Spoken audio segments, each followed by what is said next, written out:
สวัสดีค่ะ ชื่อเด็กหญิงการิลาบุญหวังมาจากปีที่5ค่ะสวัสดีครับผมชื่อเด็กชายที่บุญมากจากปีหน้าสวัสดีค่ะหนูชื่อเด็กหญิงพัฒนศรีลักษณะมาจากปีที่5ค่ะค่ะวันนี้จะมานำเสนอแบบจำลองชีวิตค่ะเซลล์สัตว์วิวัฒน์ภาคโกมีส่วนประกอบคือเยื่อหุ้มเซลล์นิวเคลียสพลาสซึมไลโอไมโทคอนเดรียเยื่อหุ้มเซลล์ทำหน้าที่ควบคุมปริมาณเข้าของสารนิวเคลียสควบคุมการทำงานไมโทคอนเดรีย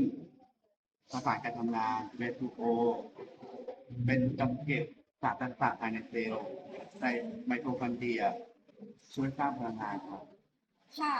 เซลล์พืชมีรูปร่างเหลี่ยมมี7 องค์ประกอบคือ1ผนังเซลล์2เยื่อหุ้มเซลล์3นิวเคลียส4ไซโทพลาซึม5คลอโรพลาสต์6ไมโทคอนเดรีย7ไบคิโอค่ะองค์ประกอบของเซลล์พืชที่ทำหน้าที่ต่างๆผนังเซลล์ช่วยทำให้เซลล์พืชแข็งแรงเยื่อหุ้มเซลล์ควบคุมปริมาณชนิดของสารที่ผ่านเข้าและออกจากเซลล์ค่ะ3นิวเคลียสควบคุมการทำงานภายในเซลล์ค่ะ4ไซโทพลาซึมประสานการทำงานภายในเซลล์ค่ะ